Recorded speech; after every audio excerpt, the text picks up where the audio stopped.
Eh bien, bonjour à tous. Bienvenue à cette nouvelle matinale de l'IEAM. Vous êtes encore nombreux ce matin, malgré la période qui est traditionnellement très chargée. Et nous sommes heureux de vous accueillir pour rappel à cette matinale qui a lieu tous les deuxièmes mardis de chaque mois. Exceptionnellement, cette matinale a été décalée, mais vous êtes toujours là, toujours fidèles au rendez-vous et nous vous remercions. Alors, je vois parmi les participants que la plupart des personnes nous connaissent, mais je rappelle, à toutes fins utiles, que nous sommes une association qui regroupe des experts, des arbitres et des médiateurs sur des sujets qui touchent à l'expertise, à l'arbitrage et à la médiation. Je vous rappelle également que nous sommes une association indépendante et que nous sommes un acteur majeur en matière de médiation judiciaire et de médiation conventionnelle. Et je rappelle enfin que nous sommes une association active dans le domaine de la formation professionnelle, avec des agréments qui facilitent le financement sur fonds publics de nos formations, et que notre programme de formation se poursuit à la rentrée de septembre avec une formation à la médiation qui répond aux critères requis par les tribunaux euh, pour pouvoir obtenir l'inscription sur la liste de la Cour d'appel de Paris notamment. Nous avons coutume d'accueillir dans nos matinales des personnalités issues du monde judiciaire, du monde universitaire, des professionnels libéraux, des avocats, des experts. Et aujourd'hui, pour la première fois, nous accueillons une femme politique, Madame Naïma Moutchou. Bonjour. Bonjour. Et merci de votre présence.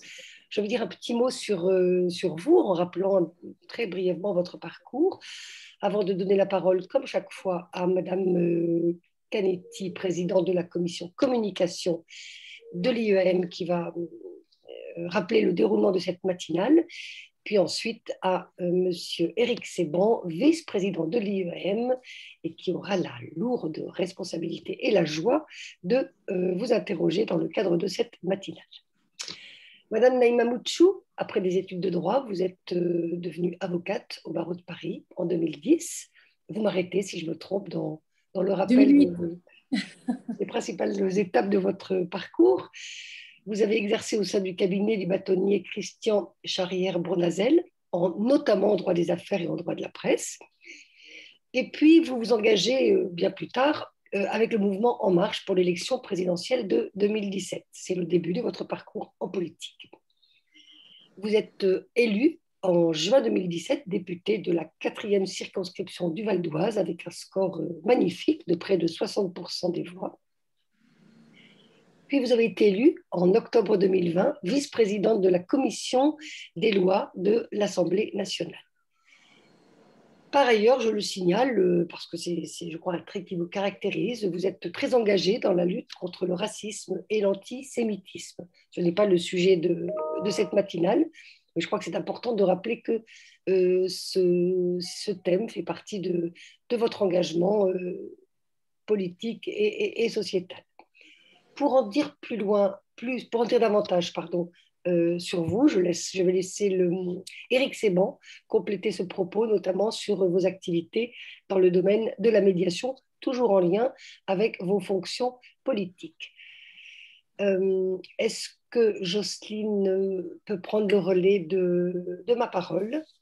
Juste deux mots, bonjour à tous, merci à vous tous d'être là.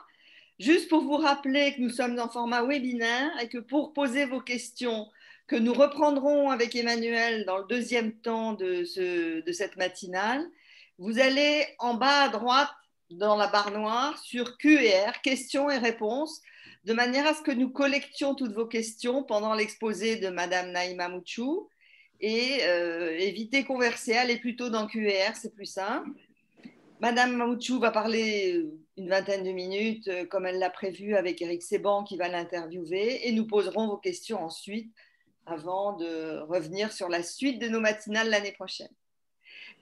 Éric, à toi.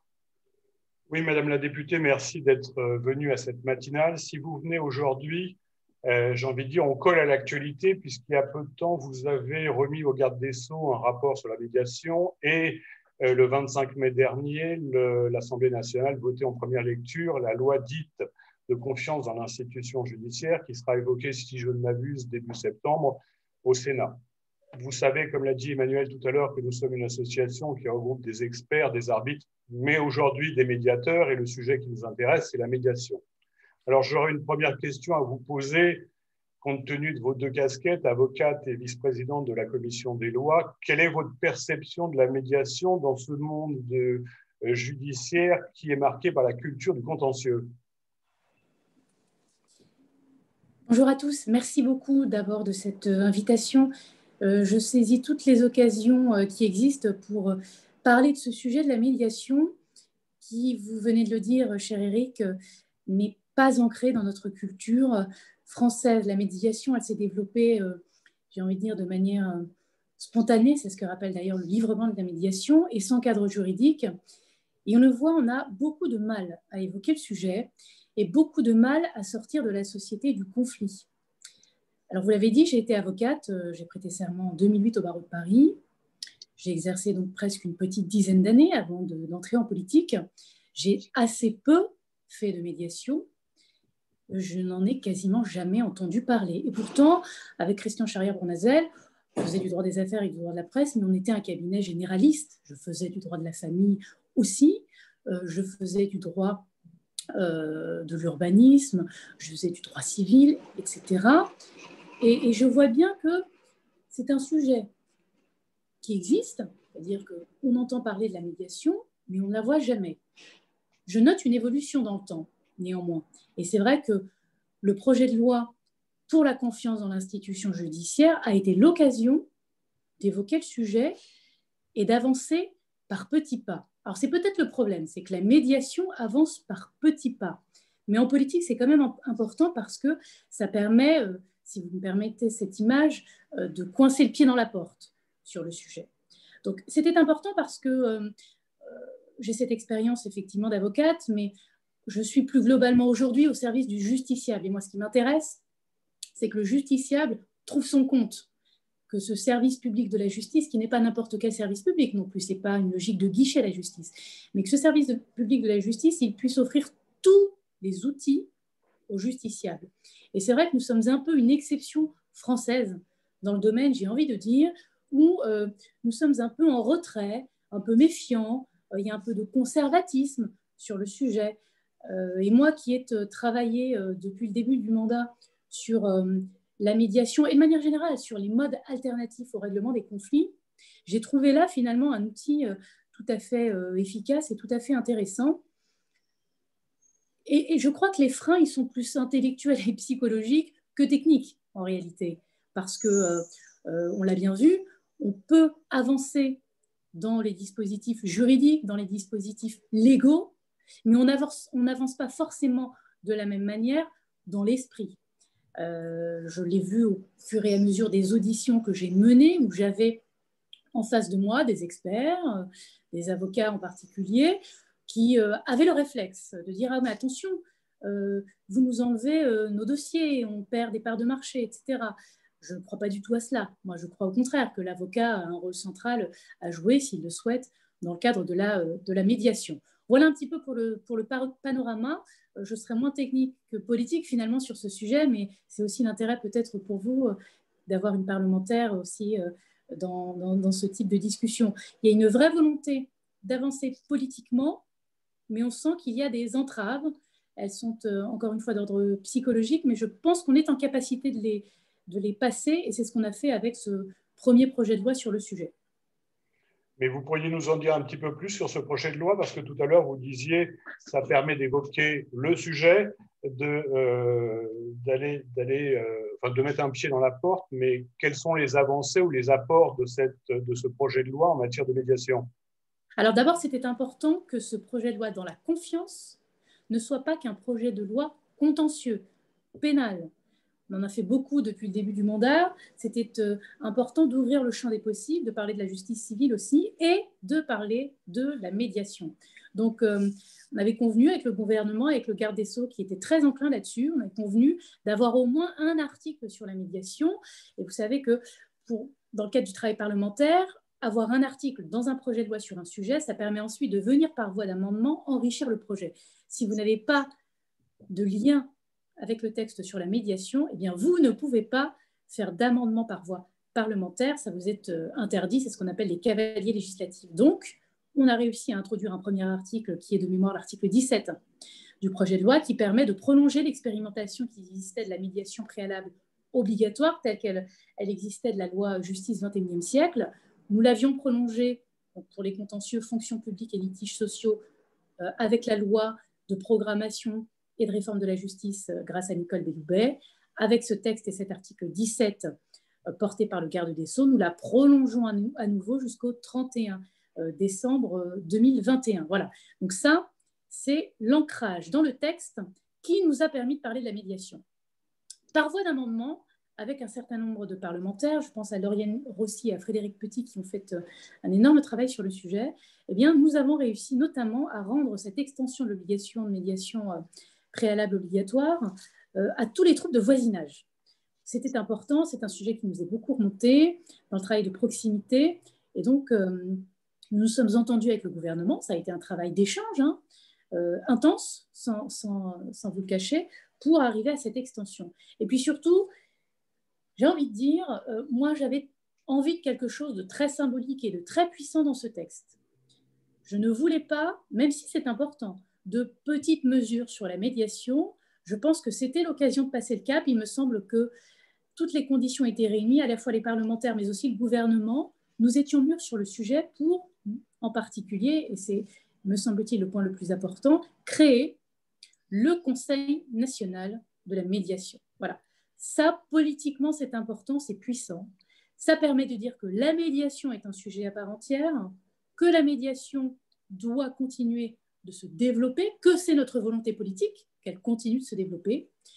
Et c'est un sujet colossal, c'est un sujet très, très volumineux, parce que le Conseil national de la médiation, une fois qu'il est mis en place, il faut savoir ce que c'est, ce qu'il y a dedans, les compétences, le périmètre, mais à minima, il fallait que ce soit inscrit dans la loi pour que, dans un deuxième temps, après les échanges avec le Sénat, quand le texte reviendra à l'Assemblée nationale, et puis quand le texte sera devenu définitif, qu'on puisse travailler avec toutes les instances représentatives dont vous faites partie, avec le législateur que je suis et le gouvernement, travailler à la voie réglementaire au décret qui permettra la naissance de ce conseil et que nous puissions, en cohésion et dans le dialogue, décider de ce qu'on y mettra.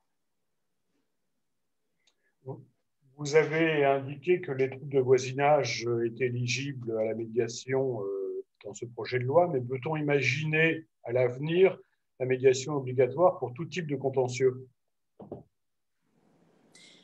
À titre personnel, je le souhaite. À titre personnel, je le souhaite. Une fois que j'ai dit ça, je n'ai pas dit grand-chose. Tout dépend des discussions parlementaires. Je vous l'ai dit, c'est un sujet sur lequel il faut avancer étape après étape. Il faut d'abord combattre cette culture qui voudrait que finalement la justice ne soit que la justice contentieuse, alors que nous sommes dans une société de plus en plus violente. Je trouve qu'il y a un paradoxe là, justement, auquel la médiation pourrait apporter des réponses.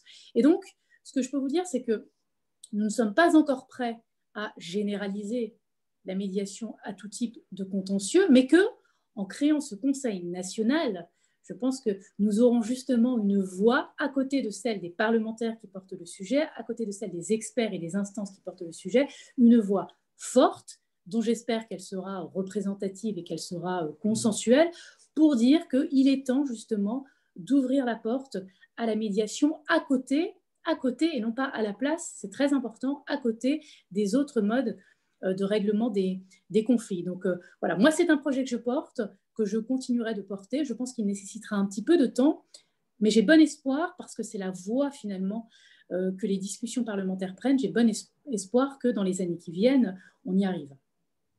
Le président de la République a mis en place les États généraux de la justice. De ce que je comprends, la justice civile n'est pas présente dans ces États généraux. N'est-ce pas dommage? Ah ben c'est plus que dommage, c'est plus que dommage, effectivement, cher Eric. C'est pour moi une erreur, ce serait une faute de cornériser et de balayer d'un revers de main ce qui est aujourd'hui la justice du quotidien. Le pénal, c'est important, évidemment. Vous connaissez les polémiques sur le rapport de la justice avec la police, on en a suffisamment parlé, donc il faut évidemment qu'on avance là-dessus. Les états généraux de la justice sont le moyen de le faire, mais ça ne peut pas être que ça. Le pénal, C'est important, j'en ai fait. Le pénal, c'est sensationnel, c'est ce qui se passe à la télévision. La justice civile, c'est la justice du quotidien, c'est la justice de tous les jours. Et on ne peut pas occulter ce qui est en réalité la plus grande partie de la pratique judiciaire. Donc, moi, j'essaierai de porter cette voix-là auprès du garde des Sceaux et auprès du gouvernement pour que, d'une part, on puisse parler de la justice civile à l'occasion de ces états généraux. C'est l'occasion. Et qu'on parle à l'intérieur de la justice civile de la médiation. Voilà, moi, je voudrais qu'on puisse avancer encore sur ce sujet, qu'on ouvre la discussion, qu'on ait des tables rondes, on verra ce qu'il en ressort, mais qu'on ne mette pas à l'écart aujourd'hui ce que les gens appellent de leur vœu. Je le dis, moi, je le vois beaucoup dans le dialogue que j'ai avec nos concitoyens. Bon, vous savez que les sujets de justice m'intéressent et me passionnent particulièrement. Et quand je discute avec les gens dans ma circonscription ou dans mon département, quand j'évoque les sujets de justice, on ne parle pas que de contentieux, loin de là. Les gens connaissent la médiation, les gens plébiscitent la médiation. Et parfois, d'ailleurs, je tombe sur des justiciables qui me disent « mais c'est terrible, les taux d'audiencement, moi je suis sur un sujet de famille, de divorce, etc. Si j'avais su, j'aurais pu passer par la médiation parce que finalement, je ne suis pas en conflit. Et parfois même, je suis navrée pour les avocats qui sont là, j'en fais partie, mais parfois même, ce sont les avocats qui nourrissent aussi ce conflit. Et j'assume mes propos sur ce sujet. Donc, je le dis, il ne faut pas passer à côté. Et les états généraux de la justice, eh bien, c'est la justice avec un grand J. Et donc, c'est toute la justice telle qu'elle existe aujourd'hui dans notre société. La justice civile en fait largement partie. Mais vous ne pensez pas qu'il y a un travail pédagogique à faire pour que cette culture du contentieux disparaisse progressivement pour arriver effectivement à cette justice beaucoup plus, je vais dire, humaine? Oui, vous avez raison, il y a une grande partie de pédagogie qui doit être construite parce qu'on note des initiatives ici et là, c'est vrai, et elles sont intéressantes, mais je pense qu'il faut quelque chose de beaucoup plus institutionnalisé pour que ça fonctionne. Alors, il restera évidemment du contentieux. Il y a des dossiers, il y a des affaires, il y a des cas qui ne se règlent que par la justice des tribunaux et des juridictions. On est face à un juge qui tranche. Mais encore une fois, ça ne peut pas être l'alpha et l'oméga de la justice. Alors, ça commence à entrer dans les mœurs et dans les esprits. Voilà, moi, à l'occasion des différentes conversations que j'ai avec alors les bâtonniers, le CNB, etc., on en parle, il y a des formations qui sont mises en place, mais il faut que ce soit beaucoup plus puissant. Donc, il faudrait investir beaucoup plus là-dessus. Je pense qu'il faut multiplier les points de rencontre, multiplier les conférences comme vous le faites et vous gagnez là-dessus à être connus, j'ai envie de dire. Il faut aussi que les décideurs publics prennent à bras le corps le sujet. À bras le corps le sujet. Il faut que le gouvernement, le garde des Sceaux, en fasse un leitmotiv presque. Moi, j'aurais aimé un projet de loi spécifique au sujet. Je trouve que c'est bien qu'on en parle dans le projet sur la confiance, c'est très bien. Mais on en parle, j'ai envie de dire, presque à côté, en aparté. Hein, ça vient ici et là à travers un article. On aurait pu faire la même chose avec un projet de loi, mais qui aurait été un projet de loi unique, qui aurait permis de donner de l'importance au sujet, parce qu'on a du mal à en parler, j'ai envie de dire même médiatiquement, on ne s'intéresse pas forcément à cela, alors que je pense, c'est l'avenir. Donc oui à la pédagogie, mais pas qu'à la pédagogie, je pense qu'il faut qu'on puisse presque l'imposer dans le débat public à travers des initiatives qui soient institutionnelles et qui soient très politiques. Madame la députée, l'IEM est à votre disposition pour ce projet de loi sur la médiation, quand vous voulez. Écoutez, merci infiniment. Je ne manquerai pas de revenir vers vous, puisque vous savez qu'il y a une navette. Le Sénat, vous l'avez dit, va prendre le sujet début juin, a priori à la rentrée, et donc l'Assemblée nationale devrait s'en ressaisir courant fin de cette année. Donc on aura l'occasion d'en reparler, tout à fait. J'ai une dernière question qui est un peu une provocation.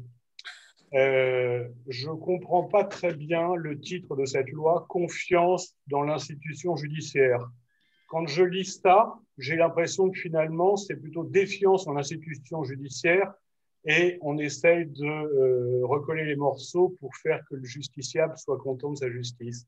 Alors, est-ce que c'est pas un peu dommage? On aurait pu appeler ça modernisation, on aurait pu évolution ou justice 2.0, que sais-je, mais pensez-vous pas que ce titre est un petit peu négatif et contre-productif?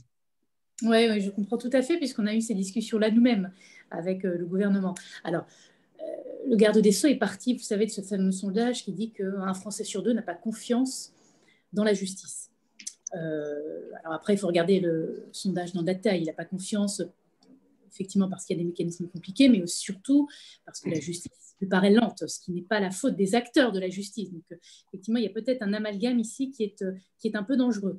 Il faut savoir qu'au départ, le projet de loi, c'était le projet de loi pour restaurer la confiance dans la justice. Alors là, c'était quelque chose qui n'était absolument pas acceptable, comme s'il n'y avait pas de confiance à l'origine. Donc vous voyez, on partait de loin, on est arrivé à ce titre confiance dans l'institution judiciaire. Je suis d'accord avec vous, ça aurait pu être tout à fait autre chose. Là-dessus, je vous rejoins. En même temps, ça décrit une réalité qui a explosé à travers un certain nombre d'événements. Vous avez vu des décisions qui ont été rendues en matière pénale et qui ont suscité de vives polémiques dans le débat public de la part de l'opinion publique.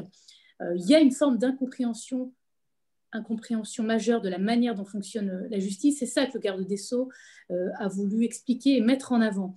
Et ce projet de loi pour la confiance dans la justice, c'était une manière de dire je vous ai entendu et on va travailler finalement à essayer de rabibocher, j'ai envie de dire, les différents acteurs de la justice avec le justiciable in fine.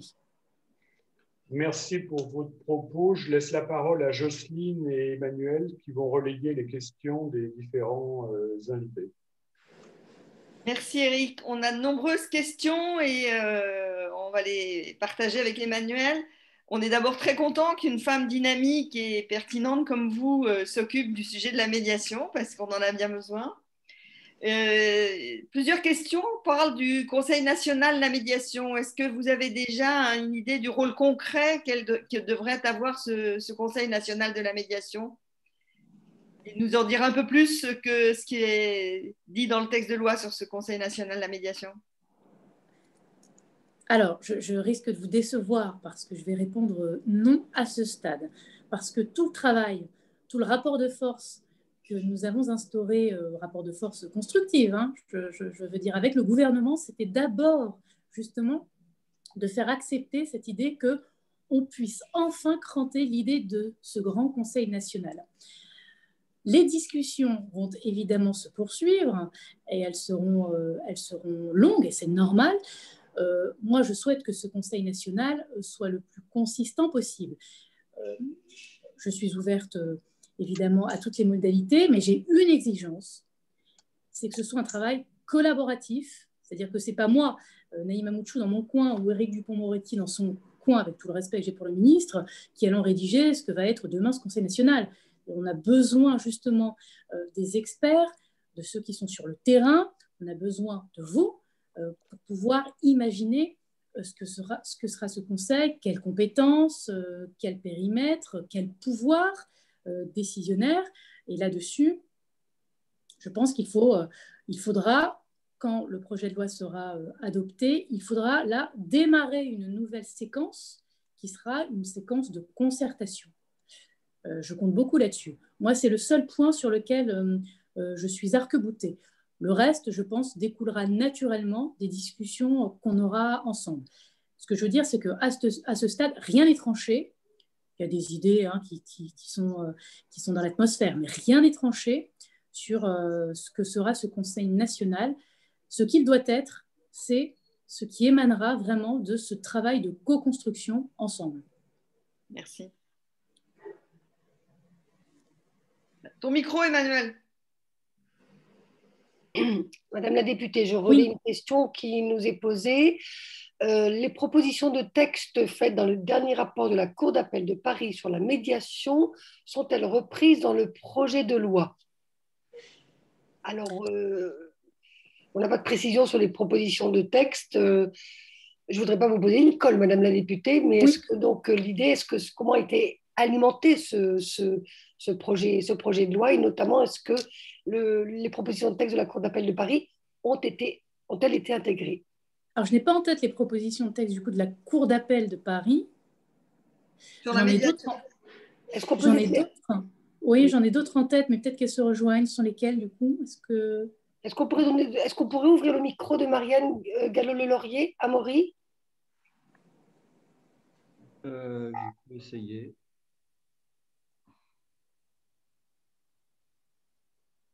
Marianne, si tu nous entends, tu peux peut-être ouvrir ton micro pour préciser la question. Allô, allô, Marianne? Oui. Voilà, alors. Oui, bonjour, Madame le députée. Bonjour. Oui, dans son dernier rapport, la Cour d'appel de Paris explique qu'il faut beaucoup plus d'explications concernant la médiation pour l'institutionnaliser plus, justement, et pour qu'il y ait plus de cohérence. Et donc, il y a toute une série, je ne vais pas les reprendre les uns après les autres, de textes, de réécriture en réalité des textes. C'est tout à fait précis. C'est le dernier rapport de la Cour d'appel de Paris qui réunissait toute une série de stars, je dirais, de la médiation. Et donc, je pense que ce texte a dû être examiné et peut-être repris, et peut-être pas tous les textes, mais voilà, est-ce que ça fait partie des réflexions qui seront soumises à l'Assemblée? Alors, la difficulté qu'on a à l'Assemblée, pour être tout à fait claire et transparente, c'est que la médiation est un accessoire du projet de loi confiance dans l'institution judiciaire. Ça n'est pas son objet principal. Donc, tous les rapports n'ont pas été mis sur la table. Donc, dire que ce sont les rapports qui existaient jusque-là, c'est-à-dire jusqu'au début de l'année, qui ont été examinés. Je pense au livret blanc de médiation 21 en particulier, le livret blanc de 2019, que nous avions remis symboliquement au garde des Sceaux. Alors, s'il s'agit de faire davantage de pédagogie, comme vous l'avez dit, et la Cour d'appel a raison d'insister là-dessus, évidemment. Mais alors, je ne suis pas sûre que faire plus de pédagogie passe par la voie législative. Il faudrait regarder quelles sont concrètement les propositions, parce que tout ne passe pas par des textes de loi. Évidemment, il peut y avoir des dispositions réglementaires ou il peut y avoir des dispositions qui sont en fait et en réalité des choses très pratiques à mettre en place par les différentes institutions. Encore une fois, sur le plan purement légal, on est vraiment dans des mécanismes très techniques qui visent à donner un peu plus de corps et un peu plus de périmètre à la médiation. Mais j'irai regarder ce qu'a dit la Cour d'appel de Paris, je l'ai peut-être déjà vu, peut-être que ça n'entrait pas tout à fait dans le champ législatif. C'est le rapport de mars 2021. Ah oui, c'est ça. Ben voilà, mars 2021, oui, c'est ce que, voilà, donc c'est bien ça, mars 2021. Donc c'est arrivé alors que le projet de loi pour la justice, en réalité, était déjà rédigé, avait déjà été adressé pour avis au Conseil d'État. Donc il est venu un peu après. Mais il peut nourrir tout à fait les discussions que nous aurons, puisque comme je vous l'ai indiqué, la navette entre Sénat et Assemblée nationale n'en est qu'à son tout début. Hein. On est vraiment dans la toute première lecture. Voilà. Donc, encore une fois, puisque nous avons réussi à cranter ce sujet de la médiation dans le texte confiance, maintenant la porte nous est ouverte, bien sûr, à continuer par voie d'amendement notamment, à enrichir le sujet. Merci beaucoup. Merci, il y a une question qui vient de Marie-Josée Pirard-Lallemand. Comment convaincre les magistrats de la nécessité d'utiliser l'outil de la médiation? Ça, c'est une très bonne question. Je n'ai pas trouvé l'outil magique. Pour ne rien vous cacher, je pense sincèrement que pour qu'un dispositif ou une idée entre dans la culture judiciaire, il faut la marteler. Donc je pense qu'il faut continuer de marteler que la médiation est un outil à la disposition du justiciable et dans l'intérêt du justiciable, et rappeler aux magistrats que nous sommes tous tenus par cette boussole qui est l'intérêt du justiciable. Il faut concrètement, mais je m'étais rapprochée de la nouvelle présidente de l'ENM, qui est une ancienne avocate, vous le savez, justement pour voir comment, dans la formation des magistrats, parce qu'il faut aussi que ça soit intégré dès l'origine, dans la formation d'origine, pour voir comment ce sujet était traité. Je la vois dans quelques semaines, donc ça fait partie de la liste de courses, en quelque sorte, des sujets que je veux aborder avec elle. Donc, il faut d'abord que ce sujet prenne de l'ampleur sur le plan législatif. Voilà, il faut imposer la médiation, j'ai envie de dire presque comme un code de loi à part entière, un code de la médiation. On pourrait d'ailleurs s'amuser à compiler les différents textes, la grande loi de 2015 et toutes les modifications qui ont existé symboliquement dans un code, pourquoi pas d'ailleurs. La création de ce Conseil national aussi doit permettre justement de pouvoir parler davantage du sujet. Il faut, je pense, que la formation des magistrats intègre comme module obligatoire et comme module à part entière, c'est-à-dire dans une proportion importante, cette formation, cette acculturation à la médiation, et j'en parlerai, comme je vous l'ai dit, à Madame la Présidente de l'école. Puis je crois qu'il faut continuer à en faire la publicité. Il faut que nous, qui nous sommes accaparés ce sujet, eh bien, que nous en parlions, et pas timidement. Voilà, c'est ça que je veux dire, pas timidement, mais vraiment comme un dispositif qui permet d'avancer. Et puis, j'ai envie de dire, l'actualité est avec nous. Dans une société où la violence est de plus en plus présente, eh bien, la médiation a tout son rôle à jouer, et ça, personne ne peut le nier, ni les juges, ni les avocats, etc. Voilà, donc on a quelques leviers, on en est encore, c'est vrai, au tout début, mais il ne faut pas que nous ayons ici la parole timide. Madame la députée, une question de Natacha Balinov. Oui. Une question assez précise. Pourquoi pas un ordre sur le modèle de celui des avocats? Donc j'imagine qu'on parle d'un ordre des médiateurs. Oui. Alors ça, c'est encore une étape supplémentaire. Donc il va falloir déjà qu'on arrive à passer l'étape du Conseil national avant d'imaginer un ordre. Pourquoi je vous dis ça? Parce que ça veut dire qu'on rentre dans la phase de la profession réglementée. Voilà. Je crois que tout le monde n'est pas d'accord. Vous-même, vous n'êtes pas tous d'accord sur l'idée de créer une profession réglementée des médiateurs. C'est un sujet qu'il faudra mettre certainement dans le débat public quand les médiateurs, justement, auront pris la pleine puissance de leurs responsabilités. Mais ça n'est pas un sujet d'actualité, pour être tout à fait honnête. Et là, on y va doucement par étapes. Jocelyne?